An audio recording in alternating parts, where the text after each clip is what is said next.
De nuevo, muy buenas noches, amados hermanos.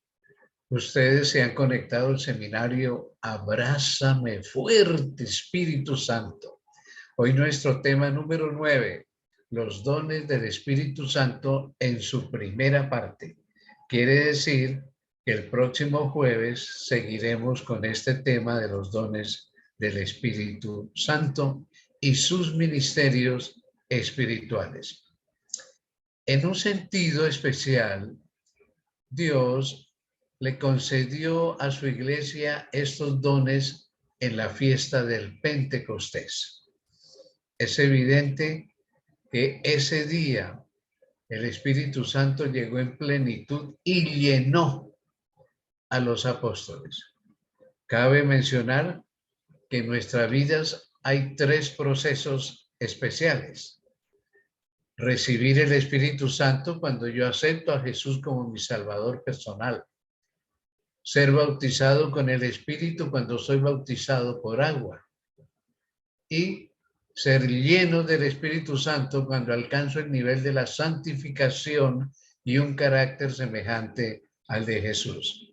Pero en el caso de los apóstoles, ellos justamente el tiempo que estuvieron reunidos en reflexión, en confesión, en arrepentimiento, fue un proceso en el que se cumplieron las tres etapas porque el relato dice que ellos fueron llenos del Espíritu Santo. Y es ahí cuando recibe la iglesia en la persona de los apóstoles los dones del Espíritu Santo. Don viene del griego dorón, que quiere decir regalo, los regalos del Espíritu Santo. Pero ¿con qué propósito el Espíritu Santo nos dio estos regalos, estos dones? En primer lugar, tenemos que decir que los dones son un regalo del Espíritu Santo conforme a su soberana voluntad. La Biblia dice que a quien Él quiere, se los da. Así que si alguno de nosotros tiene justamente algún don, es solamente por la gracia del Espíritu Santo. En segundo lugar, tenemos que mencionar entonces que los dones son dados conforme a la capacidad de cada creyente y para servicio de la iglesia. Unos tienen más capacidad, reciben más dones. Otros tienen menos capacidad, reciben menos dones y no es para el aplauso personal. Uy, pero qué, no, qué artista, qué predicador. No, aquí sabemos y por el estudio que vamos a tener que estos dones no es para ensalzamiento de quien recibe los dones, sino para servicio de la iglesia, para servicio del Señor. En tercer lugar, debemos saber que todo creyente ha recibido al menos un don. Nadie está exento de dones. Por lo menos todos tenemos un don. Y en cuarto término, debemos saber que los dones han sido entregados para ponerlos al servicio del cuerpo de Cristo, no para tenerlos guardados. No, eso es un pecado. Así que aquellos quienes hemos recibido los dones del Espíritu Santo es para ponerlos en ejercicio, al servicio del Señor, al servicio de la iglesia. Hay una quinta razón por la cual el Espíritu Santo nos ha dado dones. Si poseemos un don y no lo usamos, como ya dije, es pecado. Dios demanda de cada creyente el uso de los dones que le han sido entregados. Hay que dar cuenta de los dones. Ay, hermanos míos, tenemos que examinar qué dones me ha dado el Señor, cuáles estoy poniendo al servicio y cuáles tengo por allá archivados, porque tengo que dar cuenta de ello. Número 6, los dones espirituales contribuyen a la unidad y el crecimiento de la iglesia. Esa es una gran razón, la unidad y el crecimiento de la iglesia. Y vuelvo y repito, no es para el aplauso del que posee el don. En séptimo término, estos ministerios promueven la estabilidad espiritual de la iglesia y su protección contra falsas doctrinas y herejías. El Espíritu Santo, al fin y al cabo, es Dios. Sabe por qué nos ha dado los dones, con qué propósito, con qué finalidad. Qué linda es la tarea del Espíritu Santo. En octavo propósito, los diferentes dones promueven diversidad en la unidad de la iglesia. Aparentemente todos iguales, pero no. Hay diversidad porque unos tienen el don de la enseñanza, otros el don de la predicación, otros el don de dar estudios bíblicos, otros el don de la música, etcétera. Algunos manejan las finanzas de la iglesia, otros son lindos aseadores, limpiadores de bancas, están en la puerta dando la bienvenida. Esos son dones, y ya lo vamos a ver. Eso se llama el don del servicio, ya lo vamos a comentar más adelante. Novena razón, los dones espirituales son habilidades especiales que Dios regala a sus hijos para la edificación de su iglesia. Debemos usarlos para bendecirnos los unos a los otros y así construir juntos una iglesia fuerte que honre a Dios. Como ustedes ven, los motivos de los dones espirituales, de estos regalos que nos da el Espíritu Santo, son múltiples, con muchas finalidades. Vamos entonces a analizar los dones del Espíritu Santo. Todos los cristianos, como ya dije, tenemos por lo menos un don. Y el Espíritu Santo distribuye los dones según quiere. Por eso dijimos en un primer tema, cuando hablamos de la divinidad y personalidad del Espíritu Santo, que Él tiene voluntad, tiene sentimientos y tiene inteligencia. Y esas son cualidades de una persona. Él tiene voluntad. 1 Corintios 12:11 nos dice, y todo esto lo hace un mismo y único Espíritu, quien reparte a cada uno según Él lo determina. Yo no elegí el don de la música, porque mi padre no fue músico, mi madre tampoco, y mucho menos mis abuelos. Uno de mis abuelos fue coronel del ejército y estuvo en una guerra aquí en Colombia que se llamó la Guerra de los 1000 días. Yo no tenía ningún antecedente de música. Y el Espíritu Santo por ahí me dio ese don de la música. Así que todos nosotros tenemos un don porque el Espíritu Santo lo dio convenientemente, porque Él quiso, porque Él vio que éramos capaces de desarrollarlo y utilizarlo para su gloria y el crecimiento de la iglesia. Sin embargo, la Biblia nos dice también que podemos anhelar otros dones y nos anima a pedirlos. Eso está en 1 Corintios 12:31. Todos podemos aspirar a otros buenos dones. Y el mayor de todos, dice 1 Corintios 13, el amor. Y es el amor perfecto. Muchos le aplican 1 Corintios 13 al amor conyugal o al amor de novios. No, hermanos. La primera aplicación de ese capítulo 13 es el amor perfecto entre hijos de Dios. Y se le hace una segunda aplicación al amor conyugal, el amor de padres, etc. En la Biblia encontramos 3 listas principales de los dones del Espíritu Santo.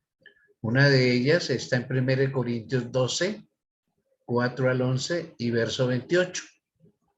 Otra lista está en Romanos 12, y noten qué casualidad, ¿no? 1 Corintios 12, Romanos 12, del 6 al 8, y en Efesios 4, 7 al 13. Así que 3 listas principales de los dones, muy parecidas todas, tienen sus diferencias, en unas hay dones que no están en otras, etc. Leamos de 1 Corintios 12, versículo 1 y versículos 5 al 7. El apóstol, por inspiración del Espíritu Santo, nos dejó escrito: no quiero, hermanos, que ignoréis acerca de los dones espirituales. Ahora bien, hay diversidad de dones, diversidad, distintos, pero el Espíritu es el mismo. Detrás de nuestros dones está el Espíritu Santo. Y hay diversidad de ministerios, pero el Señor es el mismo. Y hay diversidad de operaciones, pero Dios, que hace todas las cosas en todos, es el mismo. Pero a cada uno les da la manifestación del Espíritu Santo para provecho. O sea, detrás de todos los dones, los ministerios, las operaciones, está el Espíritu Santo. Dios en la persona del Espíritu Santo. Al seguir leyendo 1 Corintios 12, vamos a los versículos 8 al 11, donde está esta primera lista de los dones espirituales. Porque a este es dada por el Espíritu palabra de sabiduría. Cuando yo era un estudiante en Medellín, pues no se llamaba la Universidad Adventista, sino se llamaba ICOLVE, Instituto Colombo Venezolano. Hubo un rector que yo no puedo olvidar, que es el pastor Guillermo Krieghoff. Él tenía ascendencia alemana, argentino, y era un hombre muy disciplinado. Fue un rector de manita dura, pero eso estuvo bien. Pero había algo muy especial en él. Era un sabio. A él le pedían una charla sobre el universo, sobre cosmología, y con lujo de detalles se desenvolvía. Le pedían una charla de psicología, la podía tener. Una charla sobre geografía, sobre teología, sobre lo que fuera. Siempre se desenvolvía. Y yo, de estudiante, de joven, decía dentro de mí, yo quiero algún día ser como él. Él tenía el don de la sabiduría. Era un sabio. A otro, dice el relato bíblico, se le da palabra de ciencia, según el mismo Espíritu. Perdone el caso personal, las ilustraciones personales, porque no conozco sus vidas. Yo tengo una sobrina que es ingeniera química y maneja las matemáticas, mejor dicho, con qué destreza. Yo no podría hacer eso y muchos de nosotros no podríamos hacer eso. Es palabra de ciencia, según el mismo Espíritu. Él es el que da esos dones. A otro, fe, por el mismo Espíritu. Hay personas que su fe es inconmovible. Y a otro, dones de sanidades por el mismo Espíritu. Nosotros no explotamos ese don de sanidad porque nos falta fe. Yo creo profundamente en Marcos 16, 16 al 18, donde dice, y estas señales seguirán a los que creen. Fue dicho a los apóstoles, pero dice a los que creen. Eso me dice a mí, a usted, mi hermano, que cree. Pondrán las manos sobre los enfermos y ellos sanarán. Con mucha reverencia y humildad, tengo que decir que yo creo en ese pasaje y frecuentemente lo aplico con aceite de oliva e imposición de manos, y podría escribir un libro de todos los milagros que el Señor ha hecho. Mi hermanita Luz Miriam, que está esta noche con nosotros, ella puede dar testimonio de que esto es así. A otro dice el versículo, el hacer milagros. Tampoco explotamos eso. Nos falta fe. A otro, profecía. A otro, discernimiento de espíritus. A otro, diversos géneros de lenguas, de idiomas. Esto no es jeringonzas, son idiomas. Hay pastores, hay hermanos que hablan varios idiomas, 3, 4. El que fue presidente de la División Interamericana, el pastor Leito, él habla por lo menos 5 idiomas. español, inglés, papiamento, holandés, ¿qué más? Creo que alemán también, algo de francés, un políglota. Eso lo ha dado el Espíritu Santo. Y a otro, interpretación de idiomas. Los traductores tremendos. Aquí hubo un pastor hace años, el pastor Henry Niemann. ¡Qué traductor tan increíble! Nunca he visto otro. Pero todas estas cosas, dice el relato, las hace uno y el mismo Espíritu. O sea, no es uno, es el Espíritu Santo en uno, repartiendo a cada uno en particular como Él quiere. Esta es la obra maravillosa del Espíritu Santo, mis queridos hermanos. Sorprendente. Los versículos 12 al 15 agrega. Estamos en 1 Corintios 12, ¿no? Porque así como el cuerpo es uno y tiene muchos miembros, pero todos los miembros del cuerpo, siendo muchos, son un solo cuerpo, así también Cristo. Porque por un solo Espíritu Santo fuimos todos bautizados en un cuerpo, sean judíos o griegos, sean esclavos o libres, y a todos se nos dio a beber de un mismo Espíritu Santo. Además, el cuerpo no es un solo miembro, sino muchos.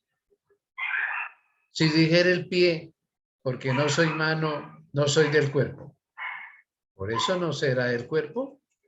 Claro que sí. Y si dijera la oreja, porque no soy ojo, no soy del cuerpo, ¿por eso no será el cuerpo?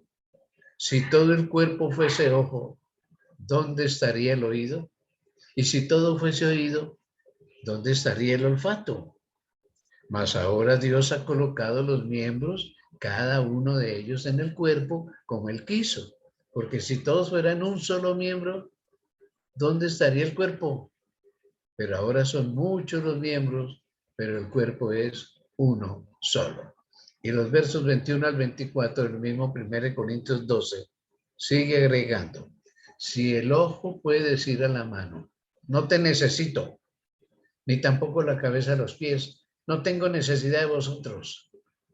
Antes bien, los miembros del cuerpo que parecen más débiles, ¡ay!, son los más necesarios. Y aquellos del cuerpo que nos parecen menos dignos, a estos vestimos más dignamente. Y los que nosotros son menos decorosos, se tratan con más decoro. Porque los que nosotros son más decorosos no tienen necesidad. Pero Dios ordenó el cuerpo, dando más abundante honor al que le faltaba, para que no haya desaveniencia en el cuerpo, sino que los miembros todos se preocupen los unos por los otros. De manera que si un miembro padece, todos los miembros se conduelen con él. Y si un miembro recibe honra, todos los miembros con él se gozan. Vosotros, pues, sois el cuerpo de Cristo y miembros cada uno en particular. Qué linda comparación, mostrando que en la diversidad de dones somos parte de un solo cuerpo.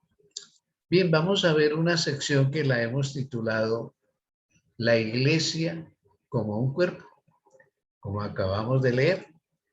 Entonces vamos a hacerle un pequeño análisis. Mediante el Espíritu Santo, mis hermanos, hemos nacido de nuevo. El arrepentimiento, la conversión y el perdón, esto nos lo dio el Espíritu Santo. No es que yo me arrepentí, es que yo me convertí, es que yo me perdoné, no. Eso lo hizo el Espíritu Santo por mí. Así que es mediante él que hubo ese nuevo nacimiento, ese cambio. Y mediante el bautismo por inmersión, llegamos a pertenecer al cuerpo de Cristo, que es la iglesia. Como un cuerpo, todos somos miembros diferentes. La diversidad no es desunión, no. Tenemos diferentes cualidades, dones, temperamentos, caracteres, pero no es que haya desunión, no. En la diversidad no hay desunión.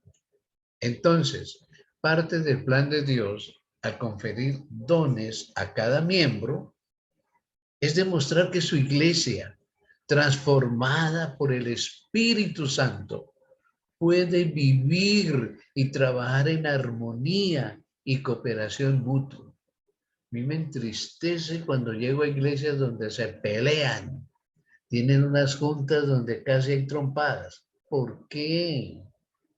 Y trata el de escuela sabática de opacar el de sociedad de jóvenes o viceversa, y el de mi... No, no, no, no. ¿Qué es esto, por favor?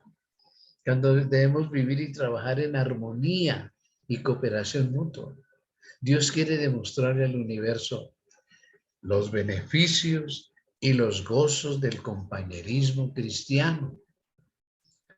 En segundo lugar, hay sabiduría y conocimiento. 1 Corintios 12:8. Porque a este es dada por el Espíritu palabra de sabiduría. Ese es un don. A otro, palabra de ciencia, según el mismo Espíritu. Todos no tenemos los mismos conocimientos ni las mismas capacidades. Unos son muy sabios, otros son científicos en sus áreas de conocimiento.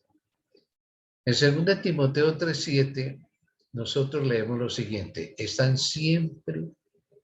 están aprendiendo y nunca pueden llegar al conocimiento de la verdad. Hay personas que leen y leen y no llegan al conocimiento de la verdad. ¿Por qué? Uno, porque posiblemente no estudian, no leen con oración. Dos, porque leen por leer. Tres, porque no tienen tal vez el don del conocimiento, el don de la ciencia. Entonces, ahí estamos. ¿Qué va a hacer Dios con ellos? Ay, Él es justo. Entre más luz recibimos, más cuentas damos. Al que no recibió luz, Dios sabe qué hacer con él. Muchos eruditos nunca llegaron al conocimiento de la verdad, porque es un don del Espíritu Santo. Ahí tenemos una cantidad de científicos sabios del universo, se las saben todas y no creen en Dios. No les llegó el conocimiento de la verdad, porque es un don del Espíritu Santo. Y lógico, podemos buscarlo.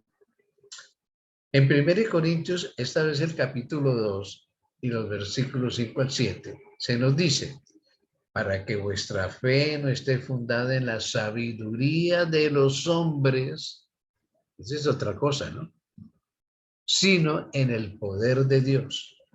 Sin embargo, hablamos sabiduría entre los que han alcanzado madurez, y sabiduría no de este siglo, de este mundo, ni en los príncipes de este mundo que perecen, mas hablamos sabiduría de Dios en misterio, la sabiduría oculta, la sabiduría de Dios, la cual Dios predestinó antes de los siglos para nuestra gloria. Entonces nos queda claro, una es la sabiduría de los hombres y otra es la sabiduría de Dios. Y obviamente las dos son completamente diferentes.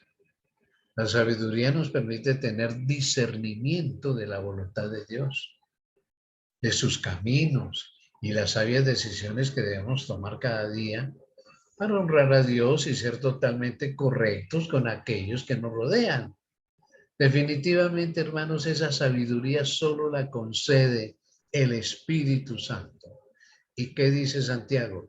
Si alguno tiene falta de sabiduría, ¿qué debe hacer? Pedirla, demándela, pídala, que Dios con todo gusto en abundancia se la va a conceder. Otro don del Espíritu Santo, los milagros y curaciones. 1 Corintios 12:10, que ya lo leímos. A otro, el hacer milagros. En el tiempo apostólico, los discípulos llenos del Espíritu Santo realizaron infinidad de milagros. Tanto que siempre he pensado que el libro Hechos de los Apóstoles de la Biblia no debiera haberse llamado Hechos de los Apóstoles, sino Hechos del Espíritu Santo. En Marcos 16, era un texto que yo estaba mencionando hace unos minutos y que lo creo de todo corazón y lo he vivido cantidad de veces. Y por eso es que yo amo y reamo al Espíritu Santo. Marcos 16, 17 y 18 dice: y estas señales seguirán a los que creen. ¿Cree usted, mi querido hermano, mi querida hermana? ¿Cree en la palabra de Dios? ¿Cree en el Espíritu Santo y su poder? ¿Cree en Jesús Salvador? En mi nombre, en el nombre de Jesús, echarán fuera demonios. Hablarán nuevos idiomas, nuevas lenguas. Tomarán en las manos serpientes. Y si bebieren cosa mortífera, no les hará daño. Y Jesús no miente. Sobre los enfermos pondrán sus manos y sanarán. Esto lo pueden hacer los que creen y lo hacen en el nombre de Jesús. Ay, mis hermanos, cuántas cosas hay que no probamos ni hacemos porque no sabemos o nuestra fe es muy débil. Yo recuerdo, estaba iniciando mi ministerio, tenía pocos meses y en una junta, en la primera iglesia que me pusieron a dirigir, la iglesia de Sion en Cali. Después que tuvimos una junta, una hermana mencionó: ay, ustedes saben aquí de la vecina a la vuelta de la esquina, doña fulana de tal, que la hija está poseída por un demonio. Unos dijeron sí, otros dijeron no, no sabíamos, sí. Y eso le echa manotadas de tierra en el plato de la comida, la levanta con cama y todo hasta el techo y la deja caer y ya ha roto varias camas y se lastima. La toma a veces a rejo, a correa, y se oyen los correazos y aparecen las marcas en los brazos y las piernas, la gritería de ella, los dolores de ella. Bueno, hablaron un poco de cosas. Entonces me dice un anciano de iglesia: a ver, ministro, vamos a ir a sacar ese demonio. Yo nunca había tenido esa experiencia, eso no se nos enseña en la universidad. Yo nunca había presenciado una cosa de esa.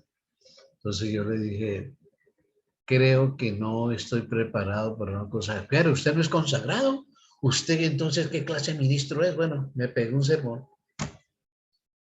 Y él dijo: hermanos, ¿quién va conmigo? Nadie. Dijo: pues yo voy, porque eso en el nombre de Jesús va para afuera. Hizo así la voz: va para afuera. Terminamos la reunión y sí, se fue con su maletincito donde lleva la Biblia y allá llegó. Me cuentan los hermanos porque yo no fui con él. Y saludó a la señora, le dijo: mire, yo soy de la iglesia adventista, yo vengo aquí por el problema de su hija, vamos a invocar el nombre de Jesús para que ese demonio se vaya afuera. Ahí le trajeron a la chica y él entonces sacó la Biblia, leyó unos pasajes y ella ahí mismo entró en trance. ¿Cómo se sabe? Porque las personas, sus ojos dejan de ser derechos, se vuelven estrábicos, viscos, dicen algunos, y comienza a hablar a un volumen impresionante y a tener super fuerza. Entonces ahí mismo le dijo: ¿a qué viene usted, fulano de tal? Y se lo dio por el nombre. Digo: a decirte que en el nombre de Jesús vas para afuera. Digo: no, usted no tiene poder para eso. Usted pretende a una señora casada. Usted cuando va al grupo El Pital se roba parte de los diezmos y las ofrendas de ese grupo. Usted no tiene poder contra mí. Dicen los hermanos: el hombre que cierra la Biblia, la echa en su maletín y salió con el rabo entre las piernas. Esa es una presunción. Quien no está preparado, quien no está lleno del Espíritu de Dios, no puede hacer una cosa de esa y Satanás lo sabe. Mis hermanos, aunque Dios es un Dios de milagros, no debemos esperar que Él esté todo el tiempo realizando directamente milagros. A veces con nuestras peticiones tratamos de forzar milagros. Hermanitas, tantas hermanitas que hay en la iglesia que sus esposos no son cristianos, no son adventistas, borrachos, posiblemente adúlteros. Y siempre, oren por mi esposito que está enfermo del hígado, oren por mi esposo que está enfermo. No, el Espíritu ya dice que por las personas no podemos orar. Y si se ora no es por su salud, porque eso es consecuencia de sus malos hábitos y sus pecados. ¿Qué se ora? Que el Espíritu Santo tenga misericordia de él, que toque su corazón hasta que él responda. Cuando la persona responde, ahí sí, ahí me traen cada rato jóvenes drogadictos y los padres, ahí lo traigo para que usted tenga sesión con él y me lo ayude a quitar el vicio. Le pregunto entonces a Federico, Federico, ¿tú quieres abandonar ese hábito? ¿Eres consciente que te está haciendo daño, que te va a llevar al fracaso, a la locura?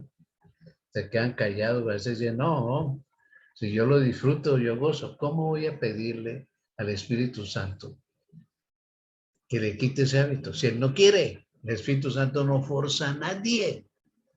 Entonces, hay milagros que no podemos verlos por distintas razones, hermanos. Tenemos que ser muy cuidadosos de orar por personas no conversas y aún por personas conversas, pero si están en pecado, nuestras oraciones van a ser en vano. Y muchos de ustedes ahorita se me van a escandalizar y al final me van a hacer cantidad de preguntas, porque esto sucede siempre. No les habla la voz de la esperanza, les habla la voz de la experiencia, mis queridos hermanos. El que Dios haga milagros y que Él esté todo el tiempo realizando directamente milagros, no podemos esperar eso. ¿Por qué? Número uno, porque Dios hace lo que el ser humano no puede hacer. Lo que el ser humano debe y puede hacer, Dios no lo va a realizar. Hay tantas hermanas solteras, solas en las iglesias. Pastor, ore que Dios me mande un buen compañero. Pero son hermanitas que tienen las puertas y las ventanas de su vida cerradas. No son simpáticas, su trato con los hermanos de la iglesia, son todas hurañas, serias, que algún hermanito la invita a salir, a tomarse un refresco, un helado, no. ¿Cómo esperan entonces que Dios haga el milagro? Dios hace lo que yo no puedo hacer, pero lo que yo tengo que hacer, Él no lo va a hacer. Ay, ayúdame en este examen, Espíritu de Dios, y no estudié. Hombre, por favor. Número dos, porque Dios no siempre hace milagros. Dios obra por la fe de sus hijos y no para que crean. ¿Está claro? Por la fe y no para llegar a tener fe. Ay, que Dios le haga el milagro para que él crea y se bautice. No, estamos orando mal, hermano. En tercer lugar, una fe sostenida por milagros no es fe verdadera. Y eso pasa en esas iglesias evangélicas con sus días de sanaciones y de superemociones y éxtasis psicoemocionales donde aparentemente ocurren milagros. Eso no es de Dios. Yo recuerdo muchísimo una hermana en la iglesia de Sotomayor en Bucaramanga, hace años. La hermanita había dejado de asistir como 20 días y se aparece un sábado. Fue y bueno, la saludaron los diáconos a la entrada y se sentó y cuando están en los anuncios alzó la mano, se puso de pie y dijo, yo quiero dar un testimonio, quiero dar un testimonio. Y le dieron la palabra. Y entonces dijo, hermanos, hace 18 años que yo estoy en esta iglesia y venía sufriendo de un problema digestivo, visitado muchos médicos y en bandas de oración aquí en la iglesia por 18 años y nada que me curaba. Yo fui a asambleas de Dios en unas reuniones de sanamientos que hubo y allá me hicieron el milagro, estoy sanada. Lo que ella no dijo fue que cuando ella llegó a la iglesia, el pastor Luis Flores la encontró cuando estaba bajando el taxi. Entonces, bueno, se abrazaron, se saludaron y qué bueno verle, hermana, no sé qué. Y cuenta el pastor Flores que ella le dijo, vengo a despedirme hoy de la iglesia. Y él le dijo, ¿y eso, hermana, se va para Estados Unidos? ¿Para dónde se va? Dijo, no, yo sigo viviendo aquí en Bucaramanga, pero es que ya no vuelvo a asistir aquí. He estado engañada por 18 años. Aquí no está la verdad. ¿Cómo así, hermana? Vea, yo sufría de esto y esto, y fui a asambleas de Dios, y allá fui sanada. Allá sí está la verdad, pastor, allá sí. Entonces el pastor muy sabiamente dijo, hermanita, antes de que usted no vuelva a la iglesia, a mí me gustaría tener una oración con usted, y se la llevó atrás para el cuarto de ministros. Y él cuenta que allá en plena oración le dijo al Señor, palabras más, palabras menos, lo siguiente: Padre, si este milagro es tuyo en la hermana fulana de tal, permite que su salud sea óptima. Pero si es un falso milagro, enferma la peor. Hey, pastor, ¿usted por qué está orando esto? Hermana, no me interrumpa. Muéstrale, Padre, si este milagro es tuyo o es del maligno. Si es del maligno, enferma la peor. Pastor, ¿qué se? Dice, bueno, acabó la oración.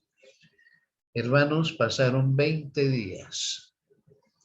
Y ahí llegó un sábado en un taxi, en silla de ruedas. La ayudaron los diáconos a bajar. Venía con una nietecita. Como había unas escaleras antes para llegar a esa iglesia, no sé ahora, que hace años no voy. Entonces la subieron los diáconos de la silla de ruedas y la pusieron más o menos adelante. Llegaron los 10 minutos misioneros y ella alzando la mano y claro, con lo que ya había dicho hacía 20 días, pues no querían darle la voz.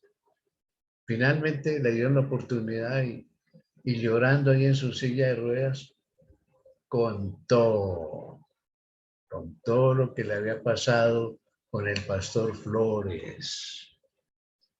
Hermanos, estoy doblemente enferma.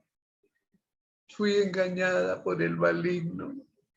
Y si no fue un milagro de Dios, le suplico, le ruego, me perdonen. Y le ruego al pastor y a los ancianos, me hagan una imposición de manos hoy. Y sí, claro que sí, se hizo una ceremonia, se improvisó una ceremonia, se le hizo imposición de manos y qué lindo fue ver en pocas semanas cómo la hermanita estaba sana. Ay, mis hermanos, una fe sostenida por milagros no es fe verdadera, porque Satanás también hace milagros. Número 4, no todos los milagros vienen de Dios. Este es un ejemplo muy claro. Y la gente evangélica y otros en el mundo están engañados. Según de Corintios 11:14 nos dice, y no es maravilla, porque el mismo Satanás se disfraza como ángel de luz. 5. ¿Por qué no todo el tiempo Dios hace milagros? Las manifestaciones milagrosas no son prueba de que Dios está obrando, así como la falta de milagros no es prueba de que Dios esté ausente de nosotros. Tampoco. No. Lo que pasa es que Dios siempre tiene un propósito y que algunos de nosotros tenemos que andar más de la mano del Señor, porque somos presuntuosos, presumimos estar bien con Dios y que nos haga los milagros. Mateo 7:21-23, que ustedes se lo saben de memoria. No todo el que me dice, Señor, Señor, entrará en el reino de los cielos, no, sino el que hace la voluntad de mi Padre que está en los cielos, que obedece. Muchos me dirán en aquel día, Señor, Señor, ¿no profetizamos en tu nombre? Y en tu nombre echamos fuera demonios. Y en tu nombre hicimos muchos milagros. y entonces les declararé, nunca os conocí, apartaos de mí, hacedores de maldad. Así que este don de los milagros, mis hermanos, no es una evidencia de que son de Dios. Hay que tener mucho, pero mucho cuidado. Quiero darle la oportunidad, si alguno de ustedes tiene alguna pregunta respecto al tema de esta noche, que la pueda formular. Bien, mis hermanos, entonces seguimos nuestra reflexión de hoy con una oración, no sin antes invitarles para el próximo jueves la segunda parte de los dones espirituales. Oremos. Nuestro Padre, estamos maravillados de esa obra tuya a través del Espíritu Santo, de esa obra de poder en el nombre de Jesús. Sinceramente, cuántas cosas tienes para nosotros que no explotamos, que no deseamos. Gracias por los dones espirituales. Y los que tenemos dones, por favor, Espíritu Santo, muévenos. Nuestras vidas son tuyas, muévenos a ponerlos en práctica para gloria tuya y para edificación de la iglesia. Gracias por tu palabra. Gracias por tu poder, Espíritu Santo. Y nuestra oración final es, toma nuestras vidas, toma el control en lo que veamos, en lo que oigamos, lo que hablemos, lo que hagamos, donde vayamos. Contrólanos, por favor. Esta obra que empezaste, perfecciónala para obtener un carácter semejante al de Cristo Jesús, en cuyo nombre estamos elevando nuestra oración. Amén y amén. Amén.